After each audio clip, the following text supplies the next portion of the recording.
La siguiente es una historia increíble, tan increíble como verdadera, y ocurrió en lo más profundo de los bosques finlandeses durante la Segunda Guerra Mundial, en el conflicto de invierno sucedido entre noviembre de 1939 y marzo del año de 1940. La Unión Soviética por aquel entonces intentó invadir a Finlandia desde el norte hasta el sur, valiéndose de un gran contingente de efectivos, armas y equipo de guerra. Idearon un sorpresivo ataque al país vecino. Frenados por el invierno y la agreste situación geográfica, no pudo completar su misión. El peso y volumen del equipo de guerra, así como los soldados, se hundían en la nieve y quedó varado entre el espeso paisaje de pinos finlandés.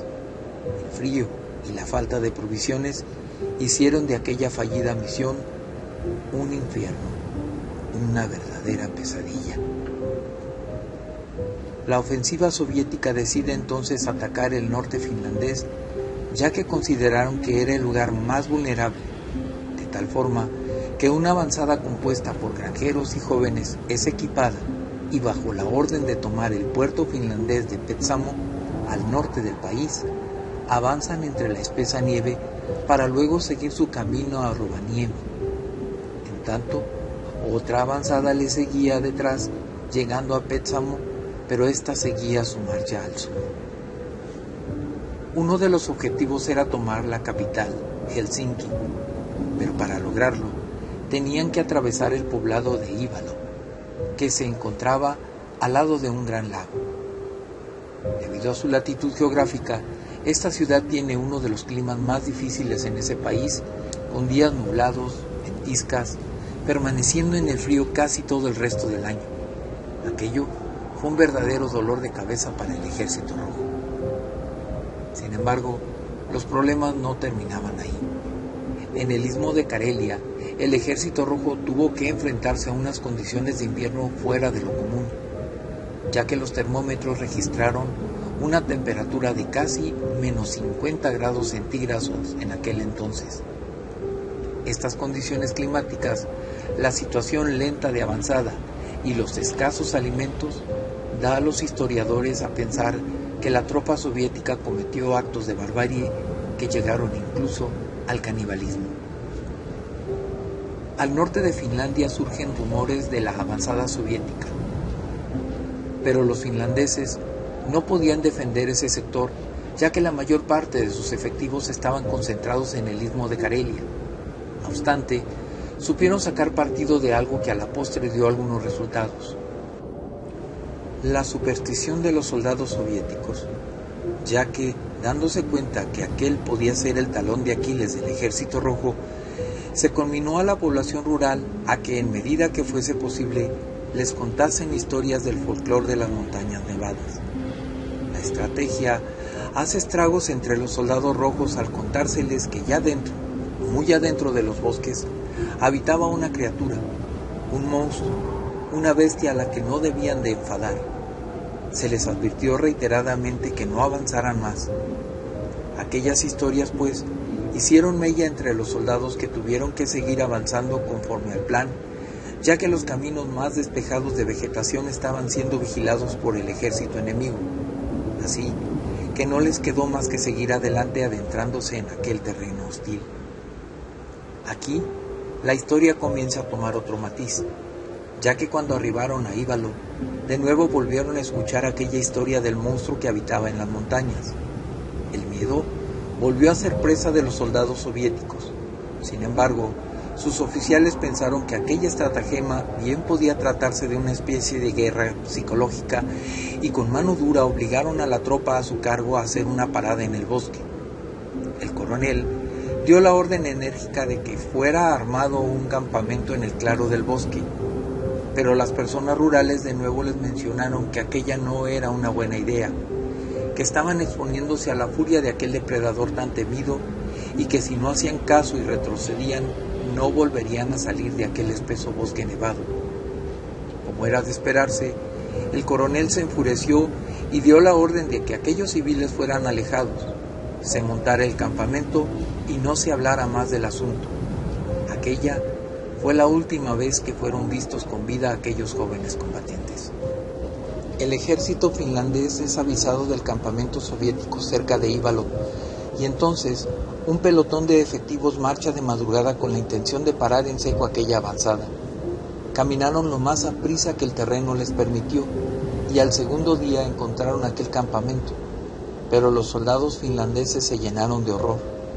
Ahí, donde ellos esperaban que se tuviese un feroz encontronazo con los efectivos del Ejército Rojo, solo encontraron una escena espeluznante y dantesca. Aquello era sencillamente aterrador. Todo estaba destruido: el equipo, las armas, las tiendas, las escasas provisiones que aún quedaban. Pero encontraron además que aquellos soldados no se encontraban en el campamento, que todo el campamento estaba teñido de sangre. Aquello era completamente inhumano e irracional. Había sucedido ahí algo fuera de toda lógica. No había un solo cuerpo. Se veían desgarros a las tiendas y a la ropa. Todo aquello teñido de manchas hemáticas, y se percataron además que habían estado disparando para defenderse en todas direcciones. Pero, ¿defenderse de qué? Los soldados finlandeses pensaron en bestias de la zona, osos quizás, pero de tamaños colosales, linces, pero los linces no cazarían en manada ni tampoco en zorros. Estando tratando de armar una conjetura, un perturbador hallazgo les congeló la sangre, derribando todos los pensamientos hasta ese momento.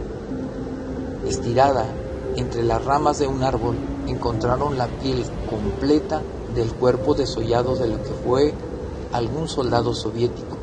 Aquello definitivamente ya no tuvo lógica ninguna para aquellos aterrorizados finlandeses. Los lugareños hablaron de que en aquel entonces existía un hombre en los bosques, un hombre temido, Surma, un aterrador monstruo de las montañas de nieve que pertenecía a sus leyendas, pasadas de voz en voz desde hacía muchos siglos. El depredador aquel tenía el nombramiento de protector o guardia vigilante de Tuonela, lo que en el folclore finlandés venía siendo el equivalente del inframundo, y su infame labor consistía precisamente en que las almas atrapadas en él no pudieran escapar, algo así como el cerbero que custodia las puertas del Hades de la mitología griega, ya que se hablaba de un gigantesco cánido al cual, como un apéndice salido de su parte trasera, que hacía las veces de cola, pero en forma de serpiente, y que servía para atacar a todos los seres humanos. Según aquellos aterrados campesinos, Surma podía ser invocado al conjuro de cierto canto, siempre con el infame propósito de que su bestial ataque terminase con la vida de una persona. Las leyendas contaban que Surma emerge de los helados lagos y pantanos rompiendo el permafrost, que no es otra cosa más que un terreno congelado y solidificado, surgiendo pues de una forma semihumana muy deplorable y aterradora, lleno de furia por haberse interrumpido su letargo, arremetiendo con su hacha a todo aquel infeliz desgraciado que encontrase en su camino. En aquel antiguo canto, curiosamente, se advertía: deberás llegar con una bolsa vacía y deberás partir con la misma bolsa llena.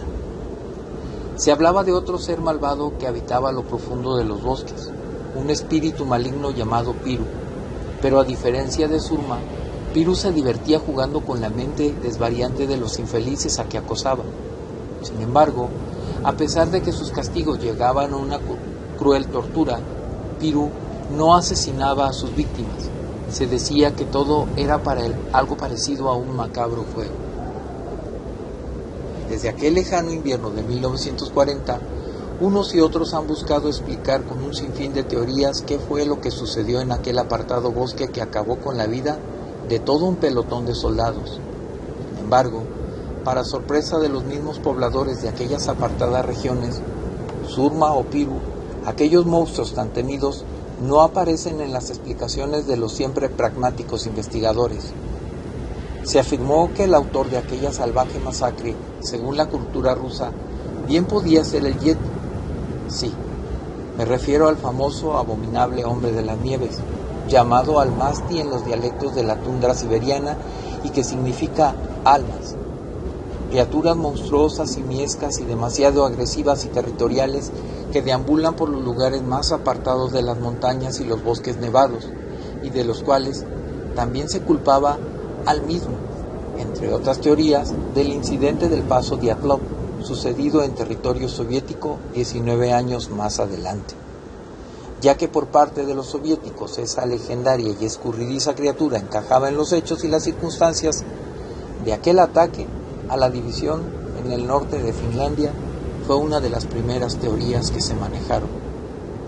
Otras teorías, sin embargo, barajaban ambos bandos, pues que quizás hubiese sido un oso monstruoso el causante de aquel incidente y que posiblemente al tratar de enfrentarlo, vean sea para ahuyentarlo o defenderse, terminaron por enfurecerlo aún más y éste los atacó. Se habló de manadas de lobos salvajes, pero esta teoría se venía abajo al darse cuenta que al disparo de los fusiles, osos o lobos o cualquier otro animal salvaje, aun cuando atacasen en manadas, huirían al sonido o al impacto de los disparos, que al menos, además, hubiese habido algún animal muerto, por la defensa de aquellos soldados que dispararon, pero al no encontrar cadáveres humanos ni animales, y al encontrar aquella espeluznante piel humana que había sido desollada de algún soldado ruso y que se encontraba estirada en las ramas de un árbol, esta teoría de los animales salvajes no se sostenía. Por parte de los soviéticos se manejó la teoría de motis, un grupo de soldados finlandeses que atacaban en esquíes, siendo el escenario aquel el adecuado para la incursión de esas tropas de asalto, e incluso alegaron la guerra psicológica y que aquella piel fue desollada para usar el factor miedo en su contra. Pero como ya se narró anteriormente, las fuerzas finlandesas estaban a 2 días de camino de aquel lugar cuando sucedió lo ocurrido. No tenían el suficiente equipo para atacar a un contingente tan numeroso como el soviético y se demostró que no habían entablado combate ninguno contra ellos. Por último, se habló que el hambre y las condiciones de guerra hizo que los soldados se atacasen y llegasen al canibalismo entre ellos, argumentando que el istmo de Karelia ya había sucedido algo similar y que bien había podido haberse repetido en Ivalo, pero de una manera brutalmente más terrible. Según esta teoría, los cansados soldados ya no tenían alimento. Ateridos de frío necesitaban consumir urgentemente algo. Además, las historias que habían oído generaron quizás un clima de tensión y miedo que desencadenó en peleas. Y peleas por los suministros. Y tras varios días caminando en los espesos bosques entre el frío y la nieve, ya no distinguían amigos de enemigos. No contando con el alimento necesario, en consecuencia, se vieron obligados a consumir alguna otra cosa. Se libraron peleas entre ellos y las armas fueron usadas de esta forma y comenzaron a matarse unos a los otros. Pero había 2 factores que de nuevo derribaron la teoría.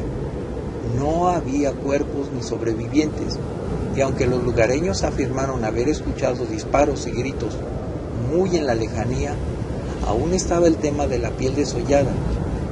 Y cuando los más duchos teorizadores quisieron explicar que en la guerra de todas las épocas el desollamiento de los enemigos, el cuero cabelludo, la piel inclusive, era hecho por los combatientes a filo de espada o cuchillo, se encontraron de nuevo con algo que frenó en seco todas las conjeturas. La piel de aquel infeliz soldado, encontrada entre las ramas de un árbol en mitad de un apartado bosque nevado en las montañas de Finlandia, carecía de corte alguno. Por el contrario, lo más aterrador fue comprobar que aquella piel fue desollada, literalmente arrancada de la víctima con una fuerza brutal. Huesos, piel, músculos habían sido literalmente desprendidos de una manera primitiva y salvaje, pero con una fuerza sobrehumana. Desde entonces, cada teoría hecha se ha venido abajo, reconociendo que algo muy aterrador puebla la profundidad de aquellos desolados bosques nevados, quizás un depredador desconocido para el mundo moderno. La masacre del bosque finlandés sigue, desde 1940, siendo un aterrador misterio que pasa a formar parte de las numerosas historias o leyendas de la muy infame Segunda Guerra Mundial.